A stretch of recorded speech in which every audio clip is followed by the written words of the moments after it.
understanding you have about riots. You would probably know the post-Babri Masjid, post-Ayodhya, Bombay riots. You will probably know of the post-Godhra Gujarat riots. You will know of Meerut, you will know of Muzaffarpur, you will know of lots of other places as well. But these are what? These are all riots in an urban space. Do you have any idea what riots or clashes are like in the countryside? Do you know what Kokrajhar is like? Kokrajhar is 3,000 square kilometers. It's huge. And it's flat land. It's flat land. And when did the riots take place? This time. The riots took place in the last week of July, in the first week of August, when it was raining in Assam. And out there in Assam, when it rains, it really pours. You talk of riots there. It really kind of strikes me as very, very funny. Do you know how long it takes to go from one village to another during monsoons in Assam? Do you really know how you can run from one village to another through slushy fields? It's not that easy. The reason I'm telling you is this, that you need to ask questions. You need to ask tough questions. You need to ask the right questions. Do you know what the landscape, the demographic landscape is like in a place like, say, Kokrajhar? You have a hamlet of Bodos here. 100 meters down the line, you have a hamlet of Rajvanshis. Another 50 meters, you have Bengali Hindus. And then you have the Assamese Hindus. Then you probably have another small hamlet of Assamese Muslims. And then you have the Bangladeshi Muslims. No, it's really difficult, no? To run from one village to another, to go on a riding spree, killing people. Is it really that easy? It is not. Do you know what the landscape is like, or the terrain is like in a place like Chirang? Chirang, where the rivers from Bhutan flow down through Assam, and these are tributaries of all of the Brahmaputra. To go from one village to another, you would probably have to cross 3 streams. Can you imagine a rioting mob crossing 3 streams during the monsoons? Doesn't it strike you as weird? Now, I'm not trying to insinuate that the riots didn't take place or the clashes. There were no clashes. The thing is that these questions were not asked by anyone. The media, all the critics of the riots, nobody asked these questions.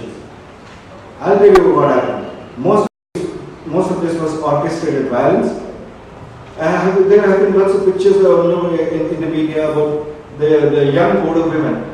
Did you notice the kind of clothes that they were wearing? Very fresh. Do you really expect people to be wearing fresh clothes like when you flee overnight from your home? No, not really. It was because they were herded out. They were given the time, they were asked to move on. Now, you should probably ask the journalists who have been doing all the reporting on why is it that they didn't ask all these questions.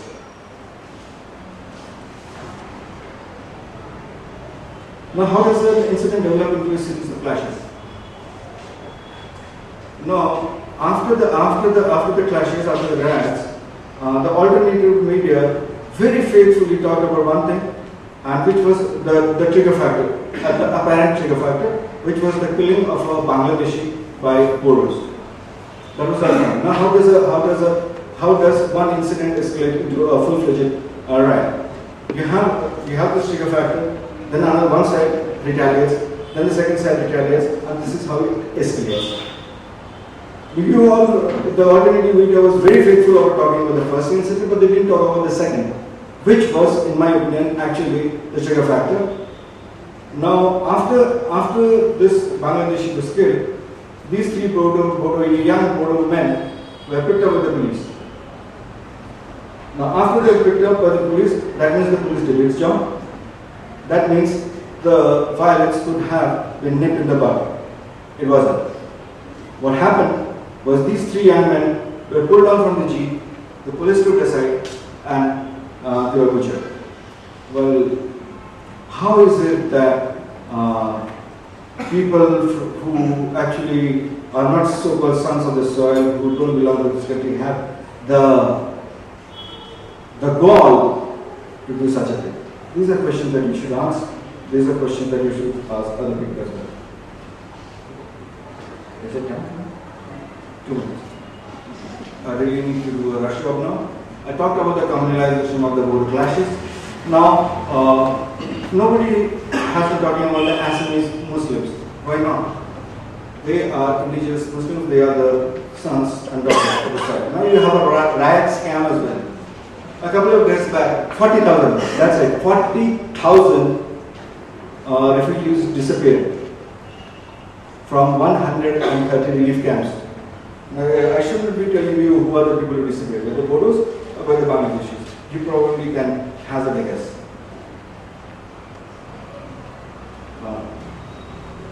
I'll skip this section.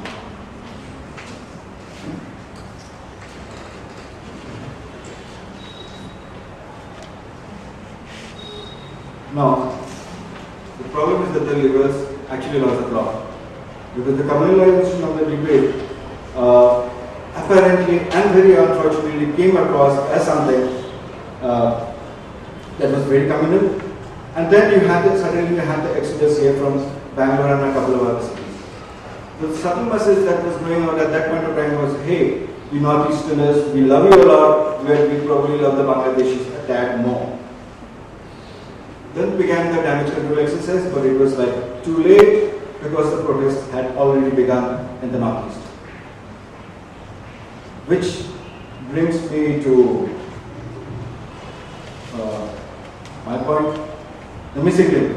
The missing link is nobody but the invisible Bangladeshi.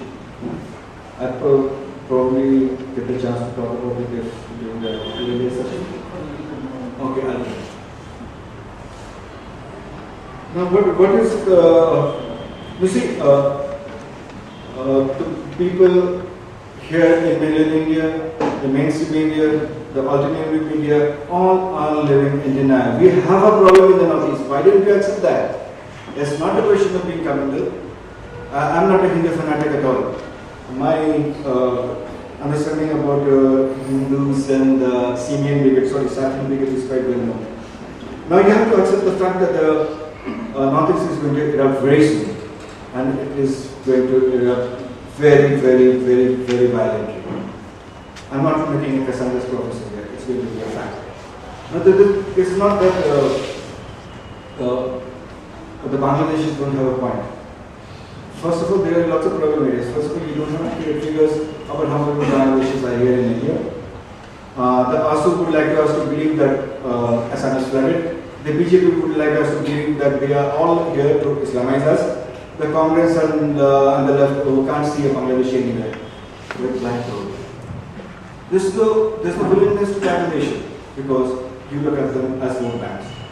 There has been a failure of the IMDT Act, which is the Illegal Migration Determination by Tribunals Act 1983. Between 1983 and the year 2000, if I am not wrong, about 1,461 people were detected and reported. Only 1,461. Now there are different issues in different states.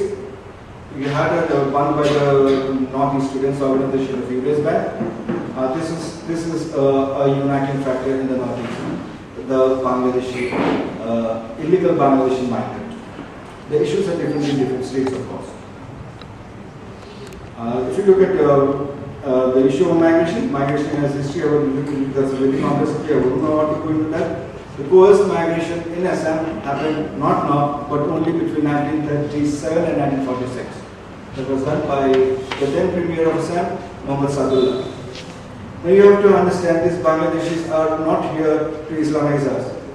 They are human beings, they are environmental refugees, they are not political asylum seekers. They leave Bangladesh only for one reason, because they don't have a life out there. They come here just for one thing, that's food. Nothing else. You need to understand, and you need to also look at them as human beings.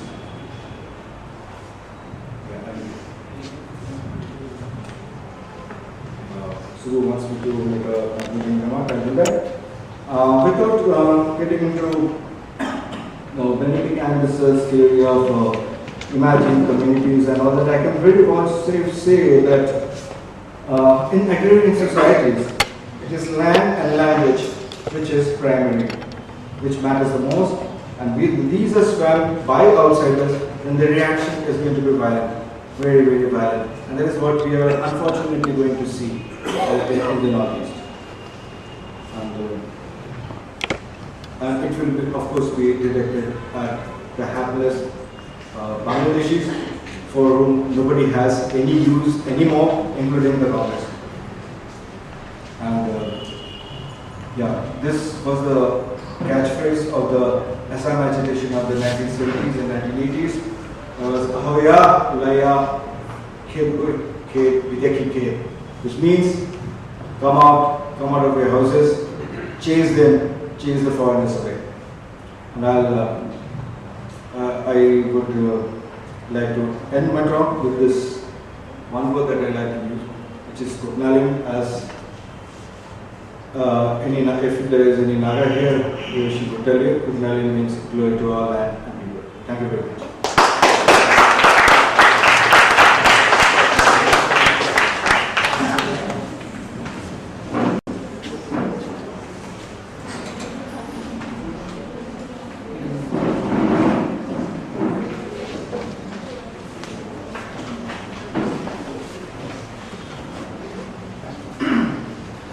Thank you very much, Sudhir. That was a pretty insightful presentation. I learned a lot from it. If you have any particular questions on this, Sudhir actually came prepared with a lot more slides. It is on my insistence that he has kept it down. He will have more things to say based on the particular questions you have. Now let me invite Mr. Dinesh Kumar. He will speak. Yeah, we'll do questions after all of them are done. Please write your questions down because it helps when you're actually speaking them out that you already have them, put down. Mr. Kumar, please come ahead. So he's going to speak on the perspective from the Kannada media.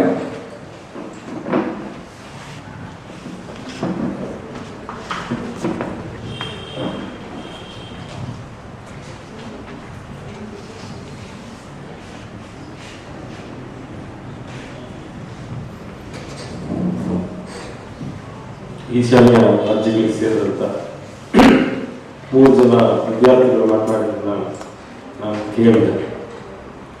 ನಾನು ಬಹಳ ಕಾತರದಿಂದ ಇದ್ದೆ. ಅಂದರೆ ಅವರ ಅನುಭವಗಳು ಹೇಗಿದ್ವು ಅಂತ ಕೇಳೋದಕ್ಕಾಗಿ ಮೊದಲೇ ಮಾತಾಡಿಸಿದ್ದು ಭಾಳ ಅನುಕೂಲ ಆಯಿತು.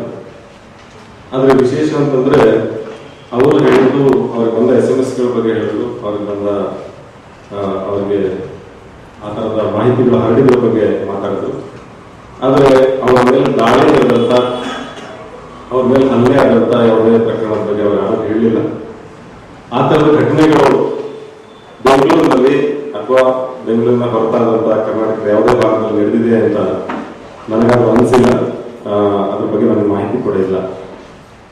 ಇಷ್ಟೆಲ್ಲ ಇರಬೇಕಾದ್ರೆ ಅಷ್ಟೊಂದು ಜನ ಈಶಾನ್ಯ ರಾಜ್ಯಗಳಿಗೆ ಸೇರಿದಂಥ ಜನ ಯಾಕೆ ಬೆಂಗಳೂರು ಬಿಟ್ಟು ಅವರ ರಾಜ್ಯಗಳಿಗೆ ವಾಪಸ್ ಹೋಗುವುದು ಅನ್ನೋದು ದೊಡ್ಡ ಪ್ರಶ್ನೆ. ಇದರ ಹಿನ್ನೆಲೆಯಲ್ಲಿ media, Kannada media, social media ಎಲ್ಲವೂ ಕೂಡ ಹೇಗೆ ಅದನ್ನು ಈ ಇಶ್ಯೂನ ನೋಡ್ತು ಅನ್ನೋದ್ರ ಬಗ್ಗೆ ನನ್ನ ಕೆಲವು ಅಬ್ಸರ್ವೇಷನ್ಗಳನ್ನು ತಮ್ಮ ಮುಂದೆ ಇಡಕ್ಕೆ ಬಯಸ್ತೇನೆ. ಸ್ನೇಹಿತರೆ, ಮೊಟ್ಟ ಮೊದಲದಾಗಿ ಇವತ್ತು ಈ ಮೀಡಿಯಾ ಅನ್ನುವಂಥದ್ದು ನಮ್ಮ ಬದುಕಿನ ಬಹಳ ಮುಖ್ಯ ಭಾಗವಾಗಿದೆ.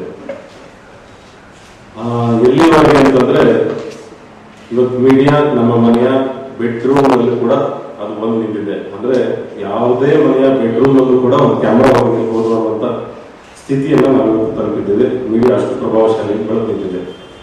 ನಮ್ಮ ಬದುಕನ್ನ ನಿಯಂತ್ರಿಸುವಷ್ಟು ಮಟ್ಟಿಗೆ ಅದು ಬೆಳೆದಿದೆ. ಅಂದ್ರೆ ಅದು ಮೇನ್ ಸ್ಟ್ರೀಮ್ ಮೀಡಿಯಾ ಆಗಿರ್ಬೋದು, ಸೋಷಿಯಲ್ ಮೀಡಿಯಾ ಆಗಿರ್ಬೋದು, ಬೇರೆ ಯಾವುದೇ ರೀತಿಯ ಇಲ್ಲಿ ಬೆಳೀತಾ ಇರುವಂಥ ಹೊಸದಾಗಿ ರೂಪಿಸ್ಕೊಳ್ತಾ ಇರುವಂಥ ಎಲ್ಲ ರೀತಿಯ ಮೀಡಿಯಾಗಳು ಕೂಡ ಇವತ್ತು ಬಹಳ ದೊಡ್ಡದಾಗಿ ಬೆಳೀತಾ ಇದ್ದಾರೆ. ಹೀಗೆ ಬೆಳೆಯುವಂಥ ಸಂದರ್ಭದಲ್ಲಿ ಅವರ ಜವಾಬ್ದಾರಿ ಕೂಡ ಅಷ್ಟೇ ಬಲವಾಗಿ ಬೆಳೀಬೇಕಾಗುತ್ತೆ. ಆದ್ರೆ ಅದು ಬೆಳೀತಾ ಇದೆ ಅನ್ನುವಂಥ ಪ್ರಶ್ನೆ ಬಹಳ ದೊಡ್ಡ ಪ್ರಶ್ನೆ ನಮ್ಮ ಮುಂದೆ ಇದೆ. ಈ ಹಿನ್ನೆಲೆಯಲ್ಲಿ ಈ ಸಂಸ್ಥೆಗಳು ಇರ್ತಿರುವಂಥ ಈ ಸರಣಿ ವಿಚಾರ ಸಂಕಿರಣಗಳು ಬಹಳ ಮಹತ್ವದ್ದು ಅಂತ ನಾನು ಭಾವಿಸಿದ್ದೇನೆ. ಸ್ನೇಹಿತರೆ, ತುಂಬ ಚಿಕ್ಕದಾಗಿ ಹೇಳಬೇಕು ಅಂತಂದ್ರೆ ಮೀಡಿಯಾ ಇವತ್ತು